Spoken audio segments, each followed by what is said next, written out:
Salam alaikum wa rahmatullahi wa barakatuh. À l'occasion du 15e jour de Ramadan, je reviens sur le fait que, sur la différence qu'il y avait au début. Malheureusement, aujourd'hui, c'est le 14e pour certains, pour beaucoup même de personnes, notamment qui ont décidé de suivre un avis parce qu'il y avait deux avis. Donc, dans la religion, normalement, il n'y a pas deux avis, il faut être toujours rassemblé autour de ce qu'il a dit Allah subhanahu wa ta'ala dans le Coran. فَمَنْ شَهِدَ مِنْكُمْ الشَّهْرَ فَلْيَصُمْهُ. Man shahida, c'est plus général, c'est plus universel que صوموا لرؤيته وافطروا لرؤيته, qui est un hadith du prophète sallallahu alayhi wa sallam. Ce hadith, il est authentique, oui, il est vrai, mais il est valable à Médine. Vous savez, pour beaucoup d'entre vous, Médine, c'est une ville où il est dégagé, le climat, toute l'année, il est chaud, presque dégagé et tout. Il n'y a pas de tempête, ni de nuages, ni de brume, ni rien. Donc, la lune, on la voit pratiquement tous les soirs et tous les matins. Par contre, cela n'est pas valable à Londres, au Québec, ou alors à Oslo ou dans d'autres villes du globe, surtout l'hémisphère nord. Du coup, cette riwaya n'est pas universelle. Alhamdulillah, Allah, il n'a pas dit فَمَنْ شَهِدَ مِنْكُمْ أَوْ مَنْ رَأَى مِنْكُمْ الْهِلَالَ فَلْيَصُمْهُ. Il a dit مَنْ شَهِدَ مِنْكُمْ الشَّهْرَ فَلْيَصُمْهُ. Man shahida, c'est-à-dire c'est celui qui est témoin. Man shahida, shahida shahidun min ahliha. Man shahida, qui est témoin, il sait par une preuve scientifique, par une preuve mathématique, astrophysique, ou par un témoin. Par exemple, nous, dans le cas de cette année, les frères en Arabie Saoudite, ils ont annoncé le Ramadan pour mercredi. On aurait dû tous les suivre, chers frères. Wallah, il y a des familles, c'est lamentable. C'est le mari, il a rompu, enfin, il n'a pas commencé le jeûne mercredi, il a mangé.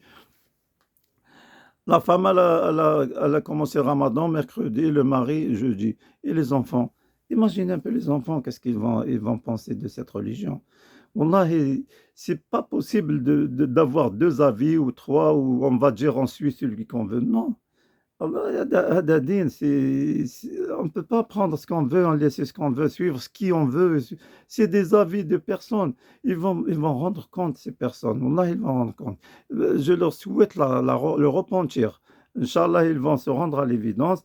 Ils vont se dire, il ne faut pas qu'ils lâchent n'importe quoi, les gens qui ont les moyens d'influencer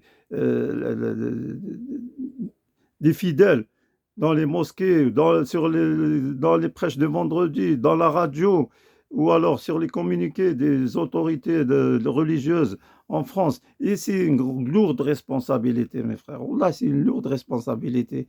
Il ne faut pas jouer avec ça. C'est une religion. Imaginez les gens qui se sont trompés à cause de ces deux avis. Certainement, il y a un avis qu'il faut. C'est sûr, c'est celui des gens qui ont dit que c'est le jeudi le 20. Alors, ils ont fait manger beaucoup de personnes, plusieurs personnes, pas mal, presque la moitié de la communauté peut-être, et se sont trompés. Et imaginez aux arts les fardeaux qu'ils vont porter de ces personnes qu'ils ont induit en erreur.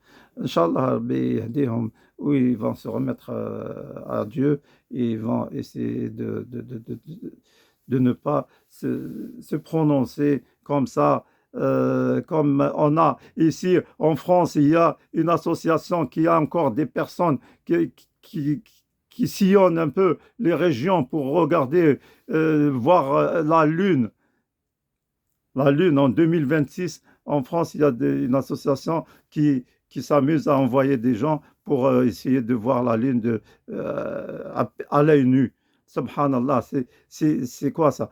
Donc, la raison, c'est parce qu'on s'éloigne un peu du livre de Allah subhanahu wa ta'ala et on suit le shuyukh, l'imam ou riwayat et tout ça, ce qui nous met dans la différence. C'est ça.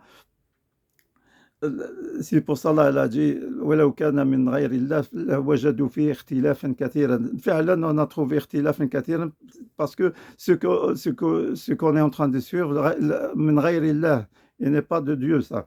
On suit les avis de personnes. Ça va être la même chose la prochaine fois, dans quelques jours, le sujet sur le fitra, donc sur Zakat al-Fitr, sur l'aumône de la fin du Ramadan. Ça, tous les ans, il y a la polémique et la différence entre, surtout, ils parlent de la nature, comment il faut sortir cette zakat en denrées alimentaires ou en argent. Wallahi, les gens, tous, ceux-là, moi je leur pose la question à chaque fois, la plupart des gens qui parlent de ça, je leur dis la moindre des choses. Est-ce que tu sais c'est quoi la zakat al-fitr? Elle correspond à quoi? Zakat al-fitr, c'est quoi? Pourquoi on la sort pour les enfants, alors que les enfants, ils sont pas, Allah subhanahu wa ta'ala ne leur recommande rien. Ils sont innocents, les enfants, jusqu'à l'âge adulte. Donc, pourquoi on la sort pour les enfants? Est-ce que Allah il a parlé de zakat al-fitr dans le Coran?